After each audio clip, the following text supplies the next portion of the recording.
आज हम बात करते हैं जिस टॉपिक का, उसका नाम है क्यूबिकल एक्सपेंशन ऑफ सॉलिड। इससे पहले की क्लासों में हमने बताया है कि जो एक्सपेंशन ऑफ सॉलिड है यानी जो ठोसों का प्रसार है वो तीन तरीके से होता है, रेखीय प्रसार, क्षेत्रीय प्रसार एवं आयतनिक प्रसार, यानी linear expansion, superficial expansion and cubical expansion. तो इससे की पहले की जो भी क्लासें थी उसमें हमने अच्छे से समझाया है, उसको आप देख सकते हैं। लीनियर एक्सपेंशन एवं सुपरफिशियल एक्सपेंशन के लिए फॉर द, अगर बात करें रेखीय प्रसार और क्षेत्रीय प्रसार, तो उसके लिए आप इससे पहले की क्लास देख सकते हैं। आज हम बात करेंगे क्यूबिकल एक्सटेंशन ऑफ सॉलिड, यानी जब भी किसी वस्तु को क्या दिया जाए, उष्मा दिया जाए, उसकी लंबाई, चौड़ाई, ऊंचाई तीनों में वृद्धि हो, तो इस प्रकार का जो प्रसार होता है उसे हम आयतनिक प्रसार कहते हैं। यानी जब भी किसी ठोस को उष्मा दी जाए और उसके आयतन में वृद्धि हो तो उसे आयतनिक प्रसार कहते हैं। And whenever heat given to the body and volume of the body increases, then this kind of expansion is called cubical expansion of solid. यानी जब भी किसी ठोस को उष्मा दिया जाए और उसके आयतन में वृद्धि हो तो उसे हम ठोसों का आयतन प्रसार कहते हैं। अब हमें एक बात याद रखनी है, जब कोई वस्तु छोटी होगी तो उसमें हम लोग वृद्धि अगर उष्मा देना चाहते हैं तो देते रहेंगे, लेकिन उसमें होने वाली वृद्धि छोटी ही होगी। अगर इतनी बड़ी वस्तु है तो बढ़ के इतनी बड़ी हो जाएगी, लेकिन अगर पहले से इतनी बड़ी है तो बढ़ के इतनी बड़ी हो जाएगी। क्यों? क्योंकि जो इंक्रीज इन वॉल्यूम है यानी जो आयतन में होने वाली वृद्धि है वो किसी न किसी तरीके से प्रारंभिक आयतन पर निर्भर करती है। अगर इतना बड़ा सा गुब्बारा हम फुला रहे हैं, अगर मान लें, तो फूल के इतना ही बड़ा तो होता है, और इतने बड़े गुब्बारे को अगर हमने फुलाना शुरू किया तो बहुत बड़ा होगा। यानी जो इंक्रीज होता है वो डिपेंड करता है ओरिजिनल वॉल्यूम पे। यानी अगर कोई क्यूब है हमारे पास, कोई क्या है, क्यूब है हमारे पास ऐसा, जिसका ओरिजिनल वॉल्यूम कितना है, v, कितना है इस क्यूब का वॉल्यूम, v है। इस क्यूब का वॉल्यूम कितना है, v है। तो इंक्रीज इन वॉल्यूम जो होगा वो डायरेक्टली प्रोपोर्शनल किसके होगा, ओरिजिनल वॉल्यूम। यानी जो आयतन में होने वाली वृद्धि है वो प्रारंभिक आयतन के क्या होगी, अनुक्रमानुपाती होगी। प्रारंभिक आयतन के क्या होगी, अनुक्रमानुपाती। जितनी बड़ी वस्तु उसमें होने वाली वृद्धि भी उतनी ज्यादा होगी। अगर हम बात करें तो इनके इंक्रीज इन जो वॉल्यूम है, वो जो increase in volume delta v है वो डिपेंड करेगा ओरिजिनल वैल्यूम, यानी आयतन में होने वाली जो ये वृद्धि है वो प्रारंभिक आयतन पर निर्भर करती है। तो प्रारंभिक आयतन पर निर्भर करती है, यानी किसी वस्तु की आयतन में होने वाली वृद्धि अनुपाती होगी प्रारंभिक आयतन के। यानी जो इंक्रीज इन वॉल्यूम होगा वो डायरेक्टली प्रोपोर्शनल होगा original volume of the body या initial volume of the body. ठीक है, तो increase in volume is directly proportional to the initial volume of the body. किसी वस्तु के आयतन में जो होने वाली वृद्धि है वो भैया प्रारंभिक आयतन के अनुपाती। दूसरा, इसका आयतन हम टेम्परेचर बढ़ा के भी तो बढ़ा सकते हैं। भाई कोई है नहीं इंक्रीज कर रहा, भाई इतनी बड़ी चीजें बड़ी नहीं हो रही, हम टेम्परेचर बढ़ाना शुरू कर देंगे, बढ़ाते रहेंगे, क्या होगा, एटलीस्ट वो थोड़ा थोड़ा तो अपने आप को एक्सपेंड करेगा। कब तक, जब तक वो मेल्ट करना स्टार्ट नहीं करता तब तक तो वो भाई बढ़ता ही रहेगा, सिंपल सी बात है।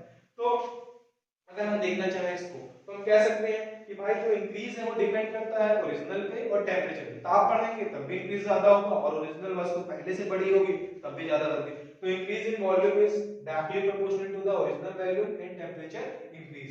यानी आयतन में होने वाली वृद्धि प्रारंभिक आयतन और ताप वृद्धि दोनों के अनुपाती होती है। इसको समीकरण 2 मान लें। अगर हम लिख लें कि भैया फ्रॉम इक्वेशन 1 and 2, यानी समीकरण 1 व 2 से, हम कहते हैं समीकरण 1 व 2 से, तो हम क्या देखेंगे कि भैया delta v directly proportional v into delta t है। हमने पढ़ रखा है जब भी प्रोपोर्शनलिटी का सिंबल हटाते हैं यहाँ एक कांस्टेंट हमने लगाया गामा, और ये जो गामा है इसे हम क्या बोलते हैं, गामा क्या है, ये हमारा है प्रोपोर्शनलिटी कांस्टेंट है। प्रोपोर्शनलिटी क्या है, प्रोपोर्शनलिटी कांस्टेंट है। सिंपली जिसको हम क्या कहते हैं, यही हमारा है कोएफिशिएंट ऑफ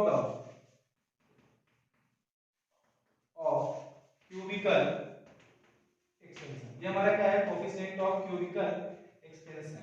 यही हमारा क्या कहलाता है, आयतनिक प्रसार गुणांक कहलाता है, कोएफिशिएंट ऑफ क्यूबिकल एक्सपेंशन। इसे हम क्या कहते हैं, आयतनिक प्रसार गुणांक कहते हैं। ये गामा हमारा क्या है, आयतनिक प्रसार गुणांक। तो गामा इज इक्वल टू क्या हो जाएगा, delta v upon v into delta t।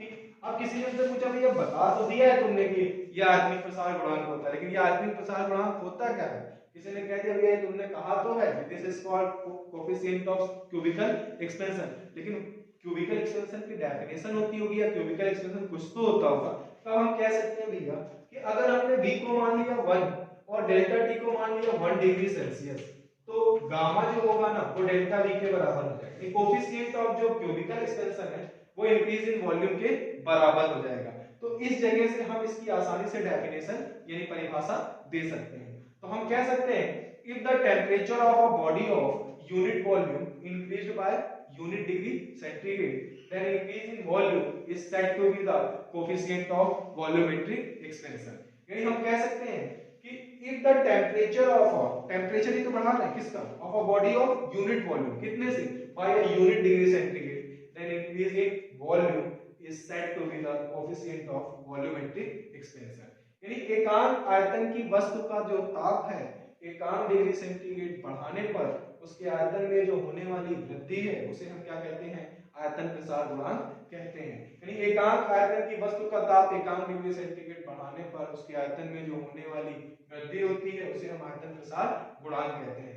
यानी if the temperature of a conductor or body or a substance increased by unit degree centigrade and increased by unit degree centigrade, then increase in volume is said to be the coefficient of the cubical extension while the given body is unit volume, या while a given body is unit volume। या ये भी हम कह सकते हैं कि एकांक आयतन की वस्तु का ताप एकांक डिग्री सेंटीग्रेड बढ़ाने पर उसके आयतन में होने वाली वृद्धि आयतन प्रसार गुणांक कहलाता है। यानी if the temperature of a body of unit volume increased by unit degree centigrade, then increase in volume is said to be the coefficient of volumetric expansion। तो हम बात करेंगे cubical expansion of solid की, तो हम कह सकते हैं if the temperature of a body increased then volume of the body increases, then this kind of expansion is called cubical expansion of solid। यानी अगर हम बात करें तो हम कह सकते हैं if heat given to the body and volume of the body increases, then this kind of expansion is called cubical expansion। यदि किसी वस्तु को उष्मा दी जाए और उसके आयतन में वृद्धि हो तो उसे हम आयतन प्रसार कहते हैं। तो किसी वस्तु का आयतन में प्रसार उसके प्रारंभिक आयतन इनिशियल वॉल्यूम और टेम्परेचर पे डिपेंड करता है, जिससे हमने एक फार्मूला निकाला कि gamma is equal to delta V upon V into delta T। इससे हमारा गामा क्या है, प्रोपोर्शनैलिटी कांस्टेंट और कोएफिशिएंट ऑफ क्यूबिकल एक्सपेंशन, जिसे हम आयतनिक प्रसार गुणांक कहते हैं। तो अगर हमसे कोई पूछे कि आयतन प्रसार गुणांक क्या है, तो हम कह सकते हैं एकांक आयतन की वस्तु का ताप एकांक डिग्री सेंटीग्रेड बढ़ाने पर उसके आयतन में होने वाली वृद्धि जो है उसे हम आयतनिक प्रसार गुणांक कहते हैं। If the temperature of a substance of unit volume increased by unit degree centigrade and increase in unit degree centigrade, then increase in volume is said to be the coefficient of volumetric expansion or coefficient of the cubical expansion। और इसकी भी जो unit होती है वो क्या होती है, पर डिग्री सेल्सियस होती है, और इसका भी जो मात्रक है वो पर डिग्री सेल्सियस होता है। ये हमारा है कोएफिशिएंट ऑफ क्यूबिकल एक्सपेंशन और ये क्यूबिकल एक्सपेंशन ऑफ सॉलिड। ये ठोसों का जो है आयतनिक प्रसार है और ये ठोसों का आयतनिक प्रसार गुणांक